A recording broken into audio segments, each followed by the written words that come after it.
Donc, quoi de neuf avec la 5G? On va voir ça. Et évidemment, en premier lieu, je vais me présenter un peu mieux. Et ça, je le mets dans la conférence. Donc, je remercie évidemment la Casemate et la FIS de m'avoir invité ce soir à faire cette conférence. Et on va attaquer par finalement savoir qui vous parle. Et sur un sujet controversé, un sujet comme les ondes électromagnétiques, c'est déjà quelque chose d'important, c'est de savoir une personne qui vous parle, d'où elle vous parle, est-ce qu'elle a travaillé dans ce domaine, est-ce que...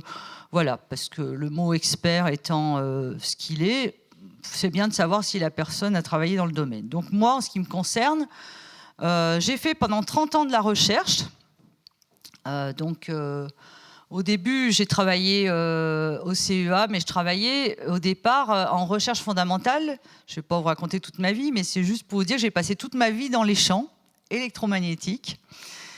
Et au début, je faisais de la recherche fondamentale en utilisant la résonance magnétique nucléaire.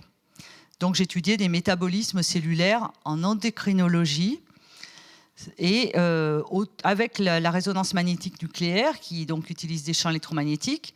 Et c'est ensuite, lorsque je travaillais à l'Institut de recherche biomédicale des armées, dans le laboratoire de biophysique, et dans l'unité, dans le département des effets des rayonnements, que je me suis mis à faire des recherches sur les champs électromagnétiques en tant que facteur de risque potentiel. Donc j'ai changé de regard, en fait. Je les ai plus utilisés comme un outil, mais comme un objet de recherche, en fait. Et le but des recherches, c'était de savoir si, j'appelle ça des recherches à visée normative, puisque c'est de savoir si les seuils réglementaires utilisés sont valides, ou s'il faut les renforcer ou les alléger éventuellement. Et donc, vous allez comprendre que ce n'est pas ma recherche qui va résoudre ce problème, mais qu'on a contribué à ces travaux. Ensuite, j'ai travaillé quelques temps à Minatech et avec le CSTB, donc dans un labo. Il m'arrivait de faire de l'expertise pour l'ANSES, donc sur les radiofréquences. Et depuis 2017, je travaille comme expert scientifique indépendant, toujours aussi avec un volet formation pour notamment des professionnels de santé au travail. Et là, ça va être plus sur le volet professionnel, exposition professionnelle, réglementation pour les professionnels, avec toujours aussi un volet expertise. J'ai participé, par exemple, sur la 5G, au groupe de travail sur la 5G en Wallonie, pour le gouvernement wallon. J'ai été membre du Haut Conseil de la santé publique de 2017 à 2019 sur les risques liés à l'environnement. Et puis, je fais partie de sociétés savantes depuis longtemps dans lesquelles je suis impliquée, notamment la Société française de radioprotection. BioEM, c'est le rassemblement restant des sociétés de bioélectromagnétisme européennes et plus américaines. Union Radiosciences Internationale, c'est aussi autour des champs électromagnétiques. Et Société française de santé environnement. Donc voilà, vous savez tout. Qui va vous parler des ondes électromagnétiques? Donc j'ai pas de conflit d'intérêt, oui, je ne vends rien qui est en rapport avec des objets qui émettent des ondes. Donc aujourd'hui, le parcours, on va voir un peu les notions de base, la réglementation et les niveaux d'exposition. On va voir comment on va de la recherche scientifique à l'évaluation du risque. Et puis, très, très brièvement, l'information du public, parce que j'ai déjà trop de diapositives. Alors, les ondes électromagnétiques. Alors, n'ayez pas peur, je ne vais pas vous faire beaucoup de physique. Et d'ailleurs, je ne serai pas bonne à faire de la physique. Mais il faut quand même savoir ce que c'est qu'une onde électromagnétique. Donc une onde électromagnétique, en fait, c'est un support, comment dire, c'est un support de transport d'énergie. C'est un mode de transport d'énergie sans support, justement, quelque part. C'est un champ électrique et un champ magnétique qui se déplacent à la vitesse de la lumière. Et cette onde électromagnétique, elle va être caractérisée par sa fréquence et sa longueur d'onde. Vous avez tous entendu parler quand on cherche une radio, hein, de la longueur d'onde. Donc la fréquence, donc, comme elle se déplace en oscillant, mais je ne peux pas faire le... D'accord. Comme elle se déplace en oscillant, donc la fréquence est exprimée en Hertz. Donc Hertz, c'est une oscillation par seconde. En réalité, vous allez voir que ça oscille très très vite. Et puis la longueur d'onde, c'est ce qui sépare deux points d'oscillation. Donc cette onde, elle peut être continue, modulée, pulsée, ça dépend tout comment le signal est travaillé justement selon ce qu'on en fait, notamment les signaux radio pour les radiofréquences. Donc, et ces deux grandeurs sont liées entre elles, F égale C sur lambda, C étant la vitesse de la lumière. Donc vous voyez que la fréquence et la longueur d'onde sont inversement proportionnelles. Donc plus la fréquence est grande, plus la longueur d'onde est petite. Donc ça, c'est juste un truc à savoir. Et puis, cette onde électromagnétique, elle va avoir une certaine puissance. Alors, la puissance, c'est la quantité d'énergie émise par seconde qui est, comment dire, là, je vous parle de la puissance de la source. Donc, cette puissance, elle va être en watts. Et puis, l'intensité de l'onde électromagnétique, elle va pouvoir se mesurer. Et à ce moment-là, on va pouvoir mesurer l'intensité du champ électrique en volts par mètre ou l'intensité du champ magnétique. Dans les radiofréquences, je vous précise dans les radiofréquences que ce n'est pas toujours le cas. Vous allez voir, il y a des complications. Accrochez-vous parce que les ondes électromagnétiques, il y a quand même des complications à tous les étages. Mais à l'arrivée, ce n'est pas si compliqué si on suit. Donc, quand il s'agit des radiofréquences, le champ magnétique et le champ électrique sont toujours ensemble et varient dans les mêmes proportions. Si vous arrêtez le champ électrique, vous arrêtez le champ magnétique. S'il y en a un qui diminue, l'autre diminue dans les mêmes proportions. Donc, quand on va vouloir mesurer le champ électromagnétique des radiofréquences, on va mesurer qu'une de ces composantes. Ce n'est pas la peine de mesurer les deux. Donc, pour avancer un petit peu, le spectre électromagnétique, donc, c'est l'ensemble, la gamme des fréquences. Cette gamme des fréquences, elle va de 0 à l'infini. Donc, dans ce sens, vous avez les longueurs d'onde croissantes, et dans ce sens, là, la ligne verte, vous avez les fréquences en Hertz qui sont croissantes dans ce sens-là.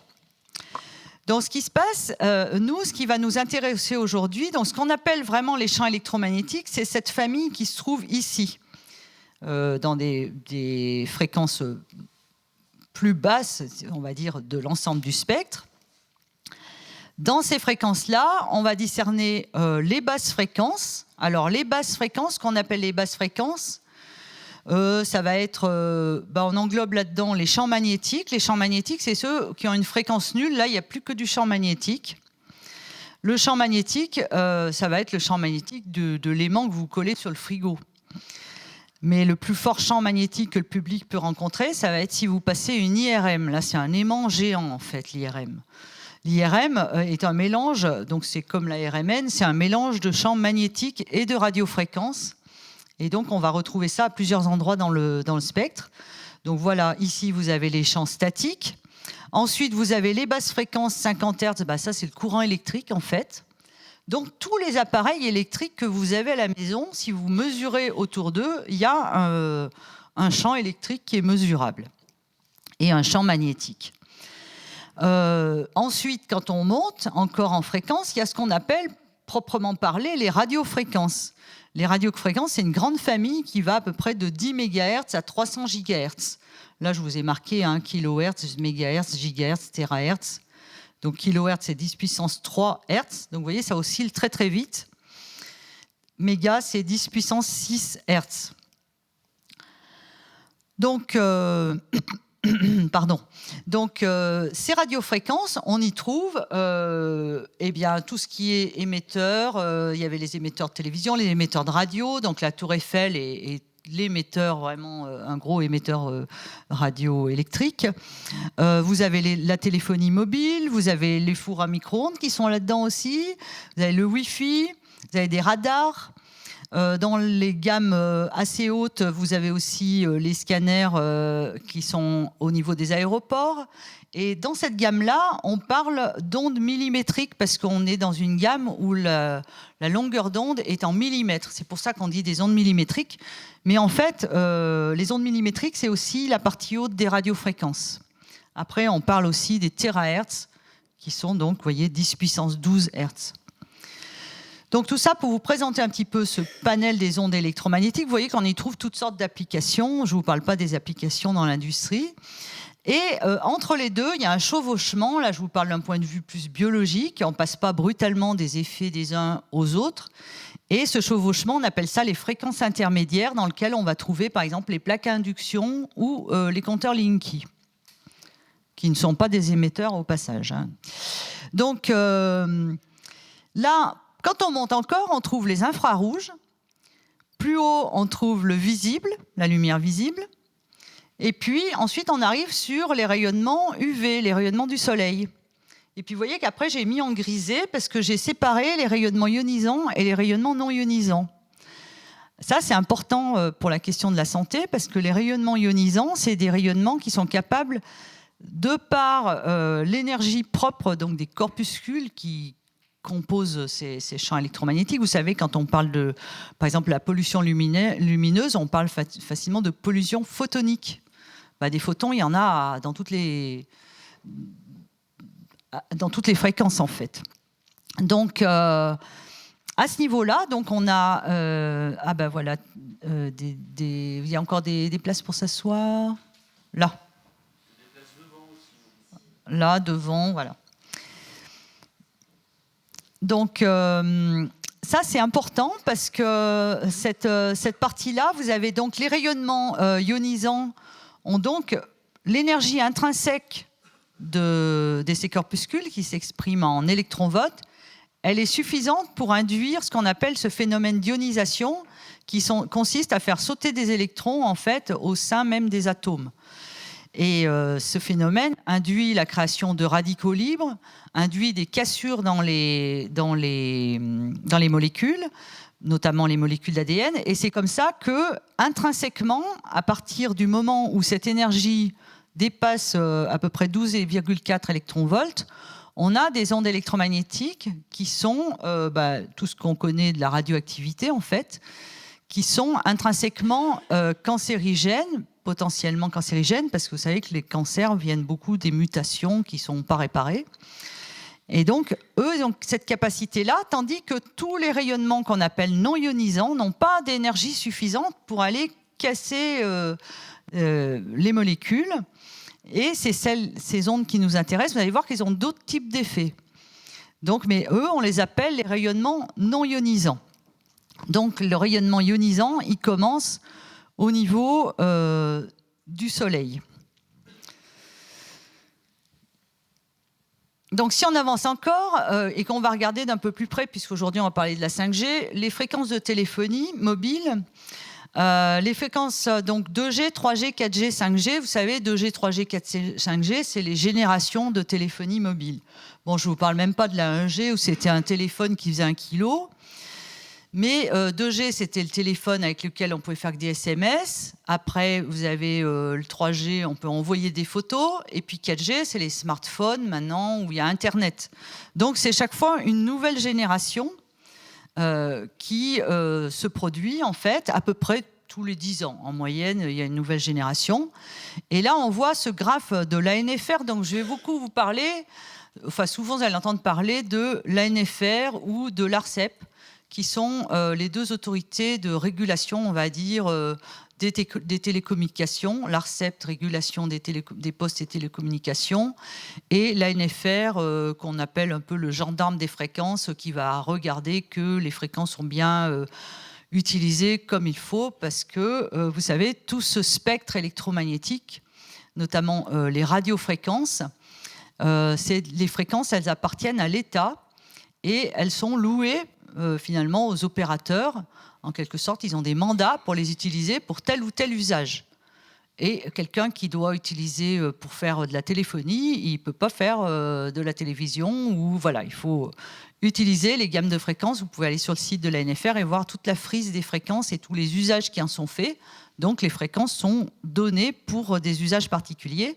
Et il y a quelques fréquences libres, comme par exemple 245, le four à micro-ondes, qui sont des fréquences qui peuvent être utilisées par les industriels pour faire ce qu'ils veulent, sans déclarer, sans louer une bande. Donc là, on a la bande des fréquences qui sont utilisées donc pour la téléphonie mobile, qui va à peu près de 6, ce qu'on appelle la bande 700, là, 700 MHz, et donc on va là jusqu'à 86. Donc les bandes utilisées, ça c'est des bandes déjà attribuées en bleu, qui pourraient être utilisées en 5G. Donc ça, c'était quand c'était en préparation, donc ils pourraient être utilisés en 5G. Et puis, vous avez les bandes 5G qui ont été identifiées dans les ondes qu'on appelle les ondes millimétriques, qui jusqu'à présent n'ont jamais été utilisées pour la téléphonie mobile. Et donc, autour, ce qu'on appelle la bande... la bande 24,5 par là. Et donc, cette bande-là va être déployée. Et puis, on peut utiliser dans le futur, sans doute, il y aura des choses qui vont peut-être se produire à des fréquences plus hautes. Donc, vous voyez que, en fait, il y a des caractéristiques. Au plus on est dans des fréquences basses, au plus la couverture va être large. Les ondes peuvent porter assez loin. Il y a une grande portée. Donc de ce côté, vous allez vers la portée, et au plus on monte en fréquence, au moins la portée est grande, mais au plus ça va être le débit qui est grand. Donc vous comprenez tout de suite que les usages vont pouvoir varier selon comment on utilise, quelle fréquence on utilise. Donc là, il y a les bandes millimétriques, donc dites millimétriques, et puis il y a aussi cette bande-là qu'on appelle 3,5, qui est assez proche de celle-là. Finalement, il n'y a que 1 GHz de plus, et qui est une nouvelle bande. Donc, pardon, pourquoi ça n'avance pas? Ah, ça y est, ça avance trop vite. Voilà. Donc là, à l'heure actuelle, donc, voilà, c'est pas la santé, mais enfin, c'est quand même bien de savoir qu'on parle de quelque chose qui est en train de se développer. Il y a plus de 44 000 sites qui sont autorisés. Là, vous allez sur le site de l'ANFR, vous avez toutes les infos dans tous les sens sur ce sujet, et dont 35 000 techniquement opérationnels. Donc, la 5G, c'est quelque chose, c'est parti, quoi, en fait. Et je vous ai mis à titre de comparaison le nombre de sites 4G qui existent aussi. Donc, vous voyez qu'en fin de compte, la 5G, elle est développée à 700 MHz, 900 MHz, 1,8 MHz, 2,1 GHz et 2,1 GHz, et à 3,5. Donc ça, c'est ce qui est développé actuellement. Alors, ce qui est intéressant, c'est que, en fait, ces fréquences, donc 700 MHz, jusqu'à présent, c'était pas utilisé. C'est une fréquence qui a été utilisée pour la télévision. Et comme on ne se sert plus de ces fréquences-là pour la télévision, qui a été reversée pour la téléphonie mobile. Donc, du coup, elle est utilisée pour la téléphonie mobile. Et la seule bande de fréquence où il n'y a que la 5G, c'est la bande 3,5 GHz, qui est développée à l'heure actuelle. Donc, à l'heure actuelle, il n'y a que 7 sites en France où il n'y a que de la 5G dessus. Parce qu'en fin de compte, vous voyez que les antennes peuvent, sur les mêmes sites, vous pouvez avoir de la 2G, de la 3G, de la 4G, ça sur un même site. Donc finalement, quand des personnes font brûler, par exemple, des sites 5G, en fin de compte, ils font brûler plein de choses. Et généralement aussi la radio. Donc je dis ça au passage. Donc là, moi, je vous parle de celles qui sont développées actuellement. Et puis la bande 26 GHz, c'est encore pas déployé. Donc les principales évolutions techniques avec la 5G, le codage des signaux, il n'est pas fondamentalement différent de la 4G. Pour l'instant, la 5G, elle repose énormément sur le réseau 4G, en fait, mais c'est quelque chose qui est évolutif. Au fur et à mesure qu'il se déploie, il y a des usages qui se déploient, et on va aller vers quelque chose où il n'y a que la 5G. Et quand on regarde bien, il y a un calendrier sur la NFR, par exemple, qui dit en 2030, il faut que la 5G soit à 100% déployée sur le territoire. Donc ça aussi, c'est quelque chose, c'est un grand aménagement du territoire, en fait, comme quand on a déployé la téléphonie à fil. Donc les antennes de génération antérieure, elles sont utilisables, et il y a des nouvelles antennes MIMO qui sont donc spécifiques à la 5G qui arrivent. Bon, il y en a qui les ont utilisées dans d'autres pays aussi pour la 4G, mais en France, elles sont déployées et elles sont de plus en plus utilisées, en tout cas pour la 5G, c'est l'explosion de ces antennes, qui sont un petit peu comme, imaginez je sais pas moi, un banc de LED, vous voyez, et vous allez pouvoir éclairer à ce moment-là les petites LED que en direction des appareils qui se connectent. Donc c'est comme ça que fonctionnent un peu ces antennes dites intelligentes, c'est-à-dire que vous allez le voir après sur des schémas, elles ne vont pas avoir un faisceau en permanence qui arrose une zone, mais elles vont éclairer en fonction des usages. Donc le débit est augmenté, la latence diminuée, la densité de connexion augmentée, donc tout ça d'un facteur à peu près 10. Et avec donc une efficacité énergétique, ça veut dire que pour transporter le même nombre, la même quantité d'informations, vous utilisez moins d'énergie. Ça ne veut pas dire qu'à l'arrivée, avec un développement technologique, selon comment on l'utilise, on ne va pas utiliser plus d'énergie au total. Ce que je veux dire, c'est la même quantité d'informations transférées. Et puis, donc, ça augmente aussi la capacité du réseau, parce que l'idée, c'est aussi de pallier au fait d'arriver à la saturation du réseau 4G. Donc voilà un petit peu la représentation de ces antennes. Vous avez l'antenne classique, en quelque sorte, qui arrose une zone, et puis l'antenne 5G qui va, les antennes donc beamforming, mais qui sont déployées essentiellement dans la bande 3,5 GHz et dans les bandes hautes, et donc qui vont aller que vers les appareils qui se connectent. Donc c'est là aussi où il y avait des interrogations sur ce type d'exposition qui change. Alors les usages de la 5G, c'est pas le sujet, hein, mais je vous dis, vous pouvez aller voir la plaquette, mais ça va de la télémédecine, la surveillance à distance, c'est toutes les connexions des voitures. Dans l'agriculture, il y a des développements qui sont en cours, dans la logistique. En tout cas, les enjeux, ils sont multiples, techniques, économiques, environnementaux, énergétiques, sanitaires et sociétaux. Et donc, forcément, il y a des réglementations, il y a des enjeux, des questions de valeur, des questions d'habitude, et il y a une controverse. Il y a un lit qui est là, qui est favorable à une controverse autour de la 5G. Donc ça a été surtout au moment du déploiement en 2020-2021, et puis un certain nombre de questionnements et d'oppositions qui peuvent survenir.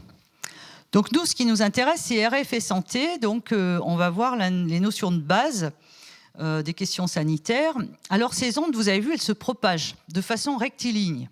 Et en l'absence de tout obstacle, eh bien, elles se propagent tranquillement. On a vu que les fréquences millimétriques, elles vont être arrêtées beaucoup plus facilement. Elles vont mal passer, elles ne vont pas passer dans les bâtiments. Il va falloir avoir que des connexions de proximité. Tandis que d'autres vont rentrer facilement. Donc l'intensité du champ, si on mesure l'intensité du champ à partir d'une source, finalement, on retombe un petit peu comme si on avait une lampe poche. Vous voyez, une lampe torche. Comme ces ondes, on peut les voir, les rayonnements visibles, vous pouvez faire l'expérience vous-même de ce qui se passe avec une antenne, puisque si vous mettez très près de votre main la lampe torche, vous allez avoir un petit point lumineux, très fortement lumineux, et au plus vous l'écartez, au plus le champ, quelque part, devient grand, et au plus la lumière est petite. Donc ça veut dire, ça c'est ce qu'on appelle la densité de puissance, c'est le nombre de watts par mètre carré qui diminue, parce que l'intensité du champ, localement, elle diminue en fait, parce que ce champ qui est intense et qui sort de la lampe, il est dilué au plus au plus le faisceau s'écarte. Vous comprenez?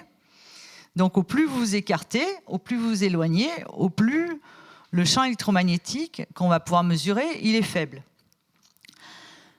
Donc, c'est ce qu'on représente là. Ça, c'est un graphe que j'ai pris dans un rapport de l'ANSES avec une source rayonnante de 50 milliwatts. Et ben, très près de la source, vous avez une intensité qui est forte. Et puis, il y a une décroissance qu'on dit qui est inversement proportionnelle au carré de la distance. D'accord? Donc, ça décroît quand même très, très vite. Vous faites 10 mètres, ça décroît de 100. Vous faites 100 mètres, ça décroît de 10 000. Alors, pour les antennes relais, ben, c'est pareil. En fait. Donc, vous voyez, là en haut, celle-ci, ça va être une antenne classique, si vous voulez, et puis en bas, une antenne 5G. Les antennes, on dit qu'elles sont directives, c'est-à-dire que le but, évidemment, c'est pas d'envoyer les ondes électromagnétiques dans le ciel ou de les envoyer au sol, parce que si vous les envoyez au sol, c'est comme si, avec une lampe, vous mettez votre lampe torche devant vos pieds, vous n'allez rien y voir. Donc, le but, c'est d'exposer une zone la plus grande possible par rapport à l'antenne qu'on a.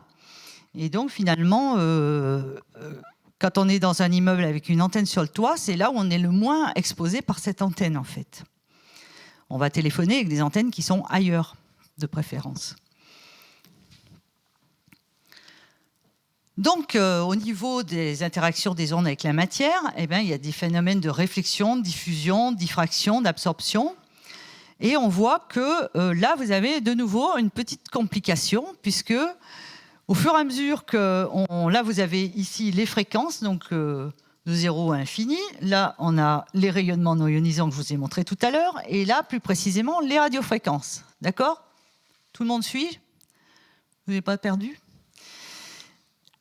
Alors, on voit qu'en fonction de la fréquence, les ondes électromagnétiques pénètrent plus ou moins dans le corps. Quand on est dans les basses fréquences, elles peuvent traverser très facilement. Alors, je ne rentre pas dans les détails parce que bon. Mais toujours est-il que les radiofréquences, quand on est dans la gamme des radiofréquences, vous allez avoir des ondes radiofréquences qui vont pouvoir traverser complètement le corps, et puis d'autres qui vont s'arrêter, en fait, qui ne vont pas arriver à traverser complètement. Et quand on monte encore en fréquence, bon, l'échelle n'est pas bien bonne, il aurait fallu que ce soit là, mais à un moment donné, à partir à peu près de 6 GHz, les fréquences s'arrêtent en surface de la peau.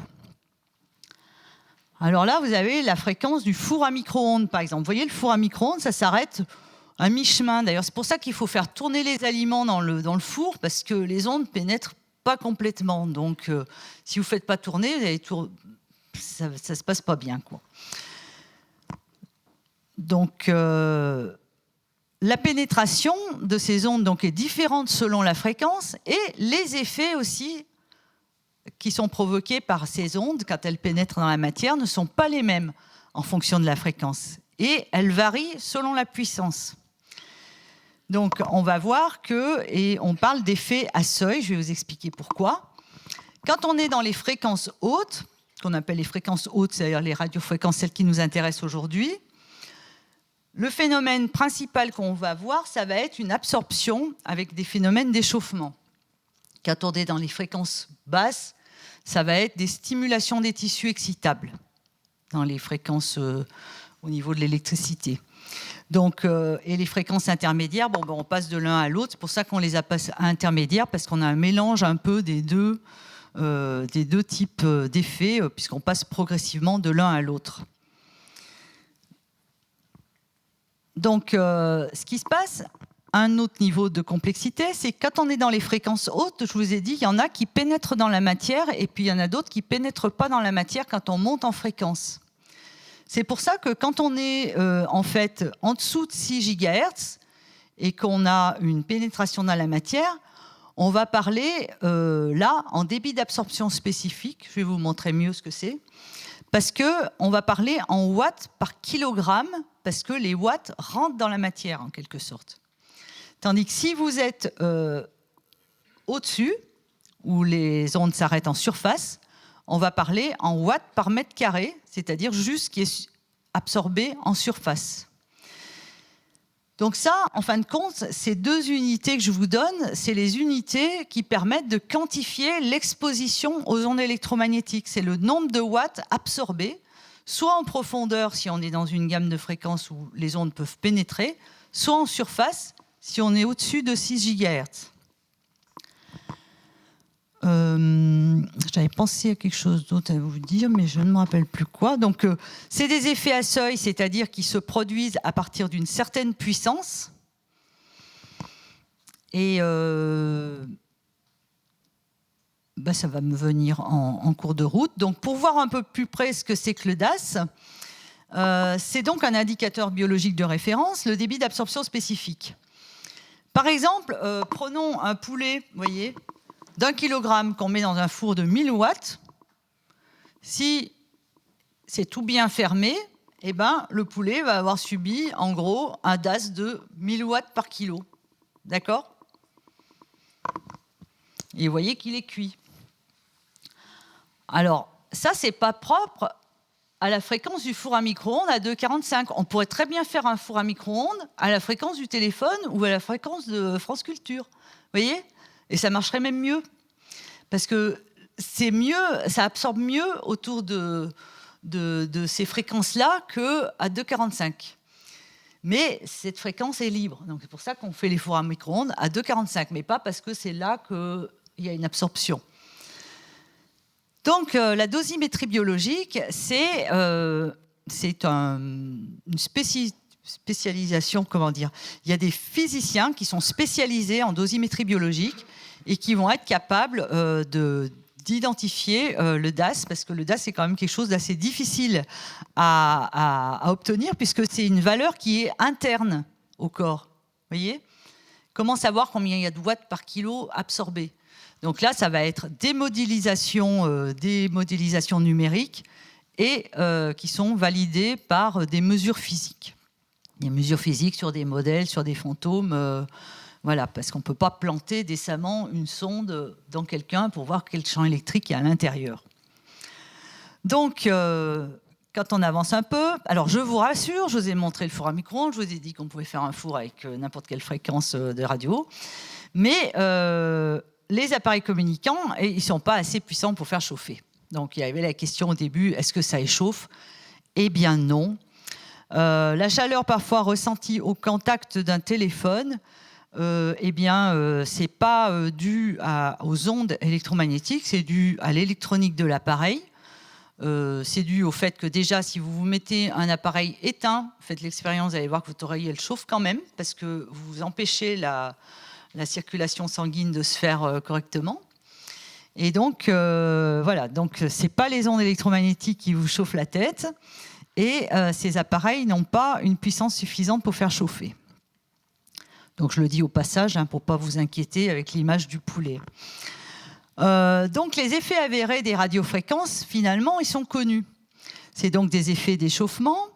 Là, vous avez les images qui sont faites en dosimétrie numérique pour tout ce qui est caractérisation du DAS. Donc maintenant, il y a des laboratoires qui sont spécialisés là-dedans avec des modèles de toutes les tailles, hommes, femmes, dans toutes les positions, pour savoir quel est le DAS à tel endroit, dans telle matière, parce que selon la matière, l'absorption n'est pas la même aussi. Bon, je ne vais pas rentrer dans ce détail non plus, parce qu'on ne va pas s'en sortir. Donc les fréquences, donc on a dit des effets d'échauffement, à partir de seuil, à partir de 4 watts par kilo si on expose le corps entier, ou à partir de 100 watts par kilo si on expose de façon localisée. Et puis en dessous, 250 watts par mètre carré sur 20 cm² pour commencer à avoir un échauffement en superficie.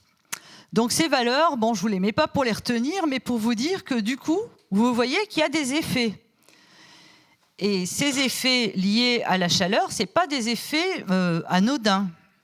Même si certains disent oui, mais on prend que les effets thermiques, c'est vraiment rien du tout. Je regrette, mais il ne faut pas s'exposer à des valeurs qui dépassent les capacités d'adaptation du corps ou qui commencent à vous faire chauffer à l'intérieur. Donc, pour la sécurité sanitaire, il va falloir faire une réglementation.